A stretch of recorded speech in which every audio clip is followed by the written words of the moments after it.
Pasal ke-62.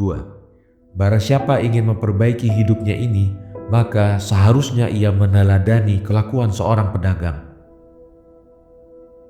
Maka berkatalah Yesus, barang siapa ingin memperbaiki hidupnya, maka seharusnya ia meneladani kelakuan pedagang yang menutup toko dan menjaganya siang malam dengan penuh kesungguhan. Dan ia hanya menjual barang-barang yang dibelinya itu demi mencari laba. Karena apabila diketahui bahwa ia akan rugi dalam penjualan itu, niscaya tidak akan dijualnya, kendati pun barang yang sekecil-kecilnya. Dari itu wajiblah kamu berbuat demikian, karena jiwamu itu pada hakikatnya seperti seorang pedagang, sedang jasad itu adalah tokonya. Maka segala yang mengenainya dari luar melalui panca indera dapat dijual belikan dengan perantaraannya, dan uangnya adalah kecintaan. Maka perhatikanlah supaya jangan sampai kamu menjual atau membeli dengan kecintaanmu itu, walau sekecil pikiran yang kamu tidak akan mendapatkan keuntungan daripadanya. Tetapi hendaknya kamu jadikan pikiran, ucapan, dan perbuatanmu itu seluruhnya untuk kecintaan kepada Allah. Karena dengan demikian kamu mendapat keamanan di hari itu. Sungguh kukatakan kepadamu, bahwa banyak orang yang mandi lalu pergi untuk sembahyang. Banyak pula orang yang berpuasa dan bersedekah, dan banyak yang membaca dan memberita gembirakan orang lain. Akan tetapi kesudahan mereka tercela di sisi Allah, karena mereka itu membersihkan jasad, tapi tidak hatinya, dan meneriakkan sesuatu dengan mulut, bukan dengan hati. Berpantang memakan daging, tetapi memenuhi jiwa mereka serba dengan dosa. Memberikan kepada orang lain apa-apa yang tidak bermanfaat bagi diri mereka sendiri, hanya supaya mereka terlihat dengan pandangan kesalehan. Mereka membaca agar supaya dikenal tahu bagaimana kecakapan mereka berbicara, tidak untuk beramal. Mereka mencegah orang lain akan perbuatan-perbuatan yang mereka sendiri lakukan. Dan dengan demikian, mereka akan ditentang oleh lidah mereka sendiri. Demi Allah, sebenarnya mereka itu tidak mengenal Allah dengan hati mereka, karena jika mereka mengenal Dia, niscaya akan mencintainya. Dan oleh karena segala yang dimiliki oleh manusia ini adalah anugerah dari Allah, maka ia berkewajiban untuk membelanjakan segala sesuatu itu untuk kecintaan Allah. Pasal ke-63. Yesus melawat ke sebelah negeri orang Samaria, tapi tidak diizinkan memasuki negeri itu, dan mereka tidak mau menjual roti kepada para muridnya.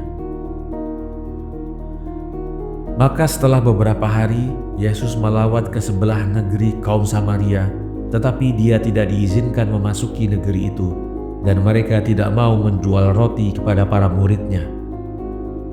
Di saat itu, Yakub dan Yahya berkata, "Ya Guru, tidakkah engkau kehendaki agar kita memohon kepada Allah untuk mengirim api dari langit kepada manusia ini?" Yesus menjawab, "Sesungguhnya kamu tidak mengetahui roh apa yang mendorong kamu untuk berbicara sedemikian itu. Ingatlah bahwa Allah akan menghancurkan Ninive, karena dia tidak menemukan seorang pun yang takut kepadanya di negeri itu. Sehingga dari kejahatannya, Allah memanggil Nabi Yunan untuk diutusnya ke negeri itu. Maka dia berusaha untuk lari ke Tarsus karena takutnya dari masyarakat. Akan tetapi ia dilemparkan oleh Allah ke laut.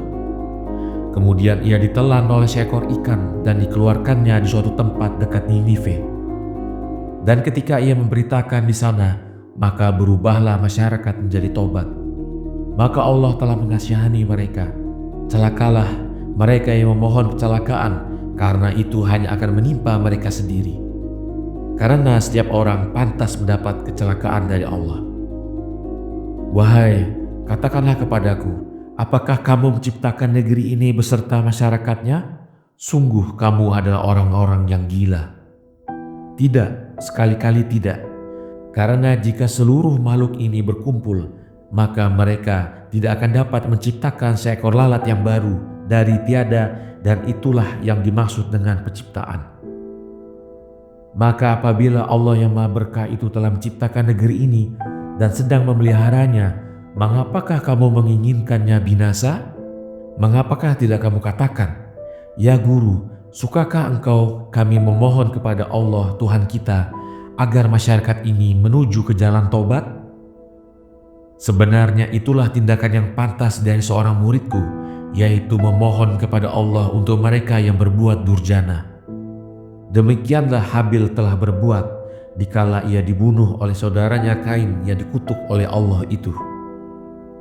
Dan demikianlah Ibrahim berbuat terhadap Fir'aun yang telah merampas istri daripadanya.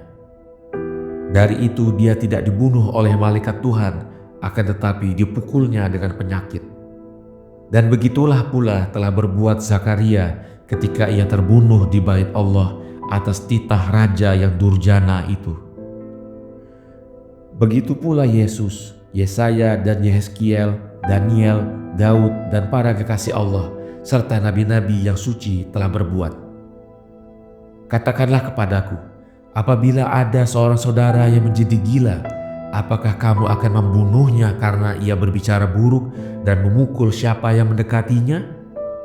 Pasti kamu tidak akan berbuat demikian, tetapi lumrah kamu usahakan untuk memulihkan kesehatannya dengan obat-obatan yang sesuai dengan penyakitnya itu.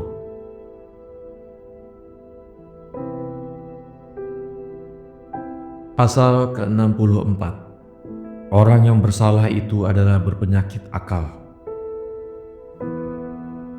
Demi Allah yang aku berdiri di hadiratnya, sebenarnya seorang yang bersalah itu adalah berpenyakit akal apabila ia sampai menganiaya orang. Cobalah katakan kepadaku, apakah untuk merobek baju lawannya orang harus memecahkan kepalanya sendiri? Maka bagaimanakah seorang bisa dianggap sehat akalnya apabila ia memisahkan kepalanya sendiri daripada Allah untuk mencelakakan badan lawannya? Katakanlah kepadaku, wahai insan, siapakah lawanmu itu? Dia adalah jasadmu dan semua orang yang memujimu. Maka dari itu, jika engkau berakal sehat, maka pasti akan kau ciumlah tangan mereka yang mencemooh engkau, dan akan kau persembahkan hadiah-hadiah kepada mereka yang menganiaya dan memukul engkau. Begitulah wahai insan, karena sesungguhnya setiap engkau dicemoohkan dan dianiaya di dalam hidup ini karena dosa-dosamu, maka itu akan berkurangan atasmu di hari pembalasan kelak. Akan tetapi katakanlah kepadaku, hai insan, apabila dunia ini telah pernah menganiaya dan menciderai nama baik para kudus dan nabi-nabi Allah, padahal mereka itu manusia-manusia luhur, maka bagaimanakah kiranya yang akan diperbuatnya terhadapmu, wahai orang yang berdosa? Dan apabila mereka telah menerima semua itu dengan kesabaran, seraya mendoakan untuk penindas-penindas mereka, maka apakah yang kamu perbuat, wahai insan, yang memang pantas mendapatkan neraka? Katakanlah, wahai murid-muridku, tidakkah kamu ketahui bahwa Semaya telah mengutuk hamba Allah Nabi Daud dan melemparinya dengan batu? Apakah kiranya yang dikatakan oleh Daud kepada mereka yang akan membunuh Semaya? Apakah sangkut pautmu dengan itu, wahai Yoab, sehingga engkau akan membunuh Semaya? Biarlah dia mengutuk aku, karena itu dengan kehendak Allah yang akan membalikkan kutukan itu menjadi berkah. Dan begitulah yang terjadi. Karena Allah telah menyaksikan kesabaran Daud, maka dia menyelamatkannya dari penganiayaan anaknya Absalom. Sungguh tidak sehelai daun pun bergerak tanpa kehendak Allah. Maka apabila engkau dalam suatu kesulitan, janganlah engkau fikirkan kadar yang kau derita, dan jangan pula kepada yang mengenaimu dengan penderitaan itu. Akan tetapi renungkanlah betapa layaknya yang akan kau derita kini daripada derita dari tangan setan-setan di neraka kelak karena dosa-dosamu. Sebenarnya kemarahanmu terhadap penduduk negeri ini hanya karena mereka tidak mau menerima kita dan tidak mau melayani penjualan roti kepada kita. Katakanlah kepadaku, apakah mereka itu budak-budakmu? Atau kamu telah memberikan kepada mereka negeri ini? Atau kamu telah memberi kepada mereka gandum?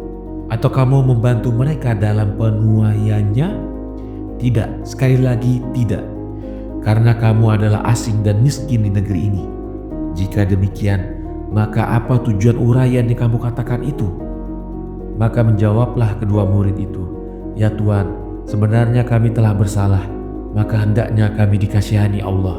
Maka Yesus menjawab, "Hendaknyalah demikian.